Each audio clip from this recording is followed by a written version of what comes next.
मुसलमानों में जो वो 13 जितनी कास्ट हैं उनको आरक्षण मिलना चाहिए, क्योंकि बॉम्बे हाई कोर्ट ने उसको मंजूर किया।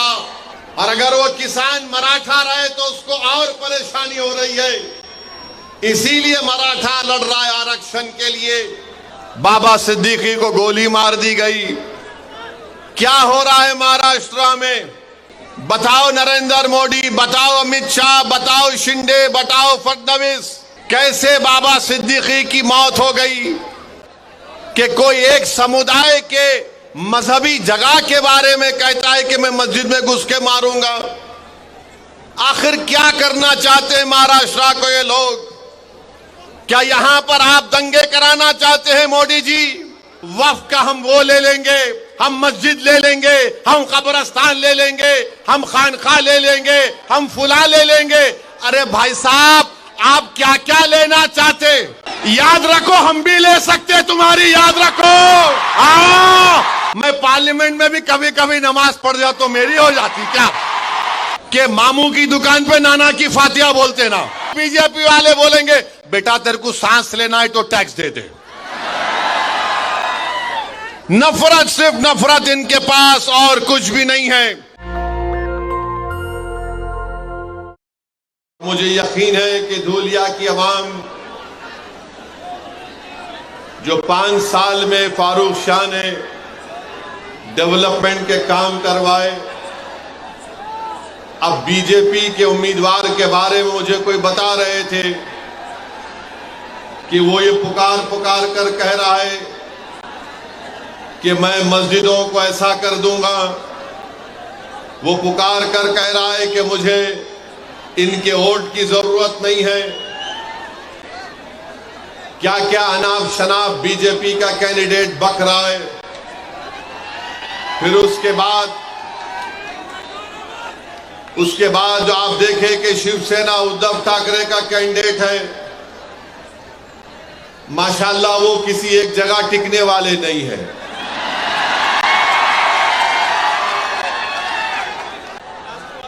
हाँ, राष्ट्रवादी कांग्रेस में भी थे,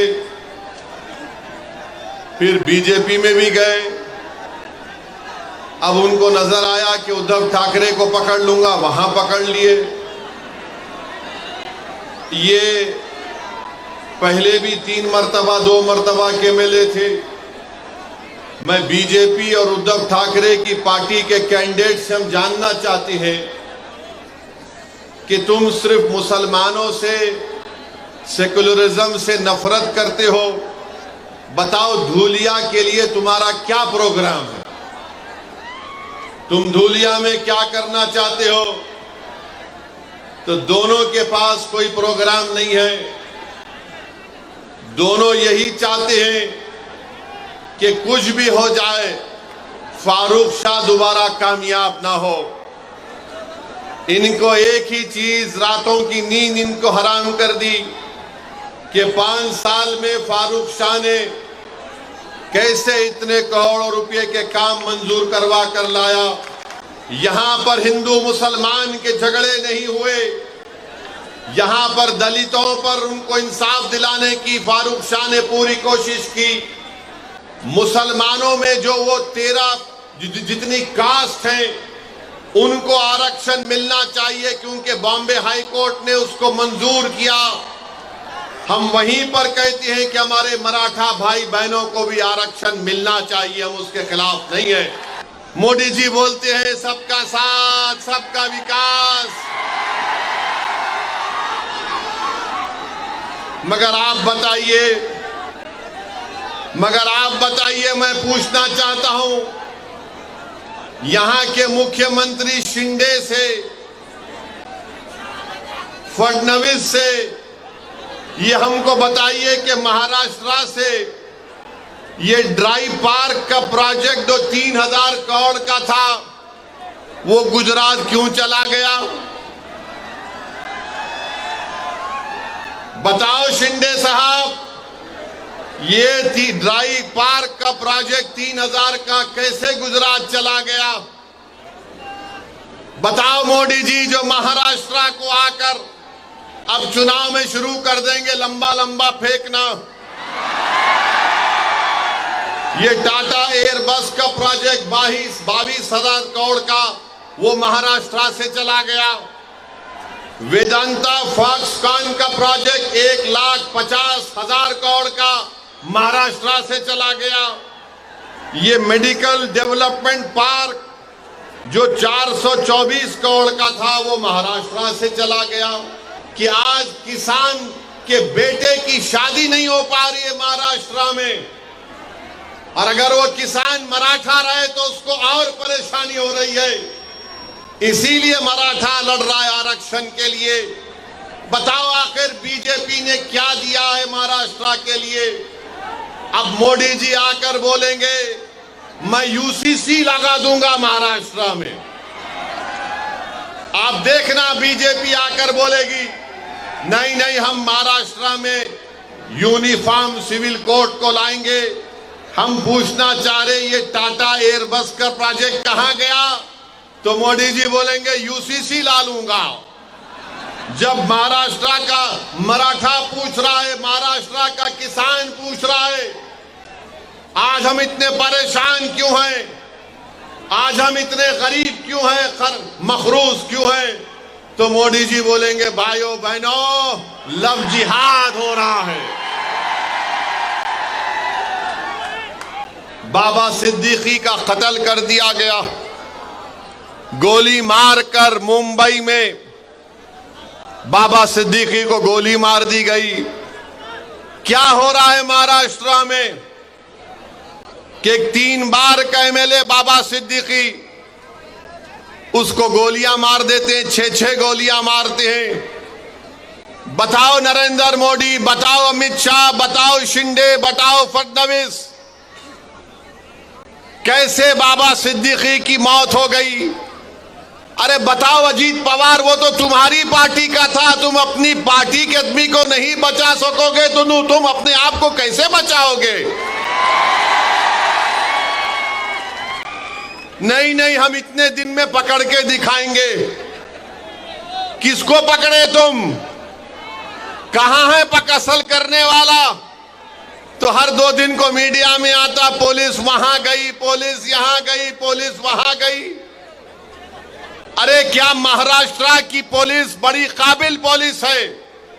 महाराष्ट्र के पुलिस का इंटेलिजेंस नेटवर्क बहुत स्ट्रांग है, मगर क्योंकि मोदी का राज है इसलिए महाराष्ट्र की पुलिस को कमजोर करके रख दिया गया। और इसी कमजोरी की वजह से आज आप देखते हैं कि जुल्म पे जुल्म हो रहा है। कोई बोलता है कोई जेल में बैठा है उसने मार दिया, कोई बोलता है नहीं वो फुला झगड़ा था उसने मार दिया। अरे सवाल ये पैदा होता है कि मारने वाले के पीछे दिमाग किसका है? महाराष्ट्र में कोई एक उठ के बोलता है बीजेपी का नेता मैं मस्जिद में घुस के मारूंगा। अब आप बताइए, उस पे केस तो बुक हो गया मगर बोल रहा है मस्जिद में घुस के मारूंगा। आखिर महाराष्ट्र में इतनी छूट कैसे मिल गई इन लोगों को कि कोई एक समुदाय के मजहबी जगह के बारे में कहता है कि मैं मस्जिद में घुस के मारूंगा? आखिर क्या करना चाहते हैं महाराष्ट्र को ये लोग? क्या यहां पर आप दंगे कराना चाहते हैं मोदी जी? क्या करना चाहते हैं महाराष्ट्र में आप? फिर कोल्हापुर की मस्जिद की बेहुरमती कर दी गई। आखिर क्या हुआ वहां पर? कौन है उसके पीछे? फिर आप ये भी देखते हैं कि कोई एक फुला शख्स है, उन्होंने रसूलुल्लाह सल्लल्लाहु अलैहि वसल्लम की शान में गुस्ताखी करने की कोशिश की। उनके बाजू खड़े हो जाते हैं शिंदे और बोलते मैं इनके साथ हूं। अरे आप उनके साथ हैं या महाराष्ट्र के जनता और भारत के संविधान के साथ हैं? बताओ शिंदे, जो मजलिस को बी टीम बोलते, कोल्हापुर का एमपी उनकी बहू ने विड्रा कर लिया, शिंदे को नमस्ते कर लिया। अब बी टीम कौन हुए बताओ? अब बी टीम कौन हुए बताओ आप?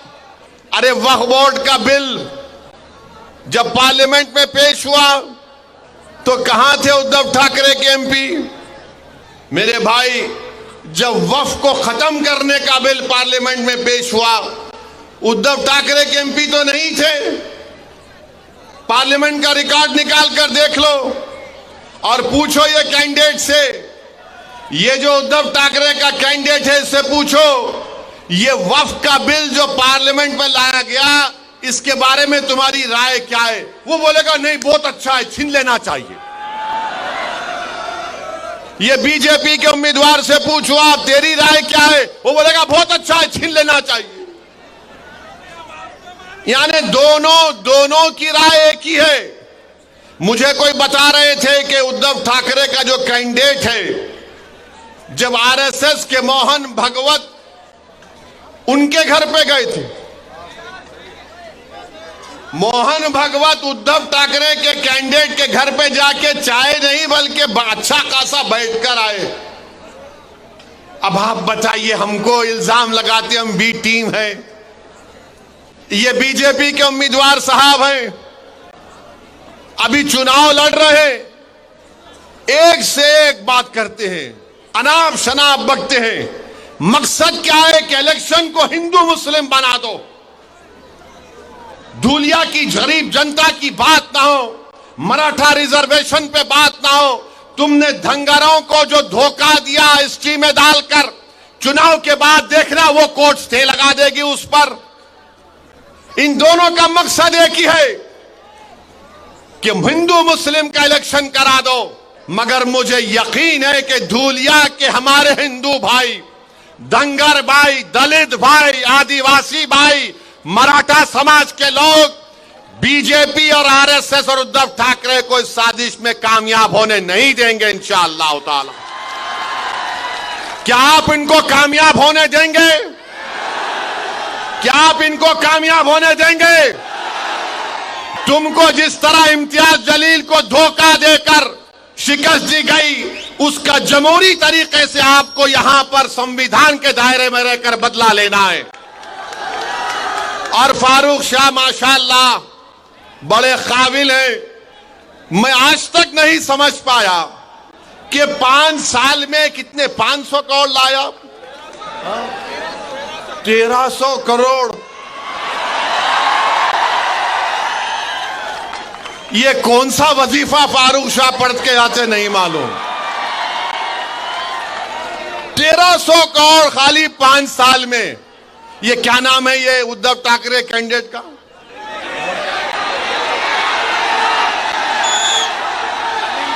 हाँ, अरे गोटे साहब,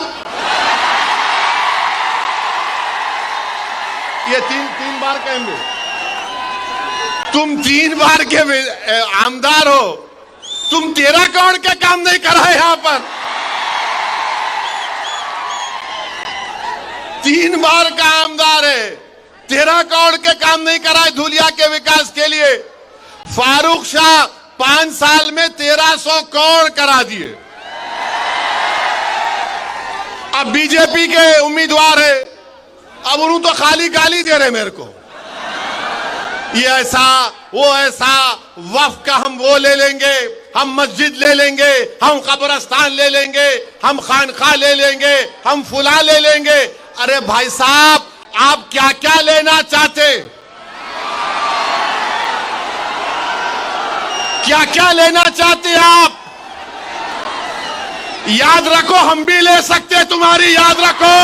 आओ, 20 तारीख को हम लेंगे। क्या लेंगे वो तुमको मालूम। 20 तारीख को हम लेंगे। क्या लेंगे? धूलिया की सीट फारूक शाह के लिए लेंगे इंशाअल्लाह ताला।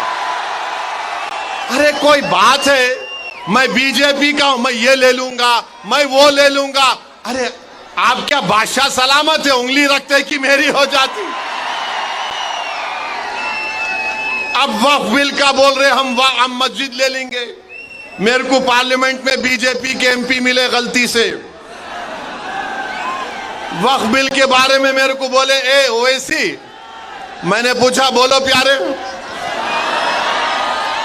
बोले ये क्या तुम वक्फ बिल के बारे में इतना बोलते? अरे यार, तुम जाके खेत में नमाज पढ़ते, वो तुम्हारी वक्फ हो जाती। तुम बैठ के कुरान पढ़ते, वो जगह तुम्हारी वक्फ हो जाती। मैंने बोला तुमको गलत है। तीसरा भी एक है। बोले क्या? मैं पार्लियामेंट में भी कभी कभी नमाज पढ़ जाता तो मेरी हो जाती क्या?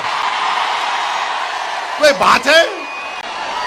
कोई बात है? बोलो आप भाई। उर्दू की एक कहावत है, दखनी कहावत है कि मामू की दुकान पे नाना की फातिहा बोलते ना। अरे जब तक मेरी प्रॉपर्टी नहीं रही मैं वक्फ कैसे करूंगा? मगर मोदी जी एक फैला दिए, बोले वक्फ करो, सब नहीं नहीं नहीं। भारत सरकार में इंडियन आर्मी के बाद सबसे ज्यादा जायदादें वक्फ बोर्ड के पास है। मोदी जी आप एक काम करना मेरा, और ये जो बीजेपी का कैंडिडेट है उसको भी बोल रहा हूं मैं, मुंबई में एक बहुत दुनिया के अमीर तरीन आदमी का बहुत लंबा घर है, बहुत बड़ा घर है ना, वो वक्फ का दिला दो ना हमको। कोई नहीं बोलेंगे, नहीं उसके बारे में नहीं बोले। अरे क्यों नहीं बोलते? वो यतीम खाने के ऊपर, जो दुनिया का अमीर तरीन आदमी है, यतीम खाने के ऊपर अपना घर बना लिया। मोदी जी आप यतीम खाने के घर में, उस शख्स के घर में शादी की मुबारकबाद देने गए। मोदी जी क्या आपको तकलीफ नहीं हुई? यतीमों के जगह पर जिसने अपना घर बना लिया आप वहां पर चले गए। जो यतीम खाना था आगा खानी लोगों का, वहां पर उसने अपना महल तामीर कर लिया। और यहां पर बीजेपी के कैंडिडेट बोल रहे मैं ये ले लूंगा, मैं वो ले लूंगा। अरे बाबू तू क्या क्या लेगा बता दे। एयरपोर्ट तेरा, माने इनका माने दे दिए, पोर्ट तेरा, रोड तेरी, सब तेरी। अब तो ऐसा लग रहा है कि बीजेपी वाले बोलेंगे बेटा तेरे को सांस लेना है तो टैक्स दे दे।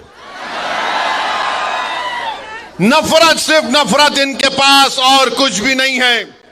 दिखाने के लिए कुछ भी नहीं है बीजेपी के पास।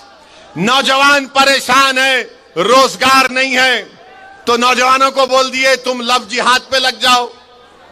नौजवान भूखा है तो बोले तू गाय की रक्षा के लिए तू कुछ भी कर ले। मैं पूछना चाह रहा हूं 10 साल में बीजेपी ने देश को क्या दिया? इस देश के गरीब नौजवानों को क्या दिया? इस देश के किसानों को क्या दिया? कुछ भी नहीं दिया। क्या दिया? नफरत करो मुसलमानों से, नफरत करो, डर दिखाओ मुसलमानों का, मुस्लिम अकलियत का। अरे संविधान में तो सब बराबर है नरेंद्र मोदी, मगर आप नफरत पैदा करके महाराष्ट्र में वोट हासिल करना चाहते हैं। दिखाने के लिए कुछ भी नहीं है। नेशनल दस्तक की आपसे गुजारिश है कि अगर इसको बचाना चाहते हैं तो नेशनल दस्तक को सब्सक्राइब करने के लिए रेड कलर के सब्सक्राइब बटन को दबाएं, फिर बेल आइकन की घंटी दबाएं। नेशनल दस्तक को बचाने के लिए बहुत जरूरी है कि हर खबर को शेयर करें, लाइक करें, कमेंट जरूर करें।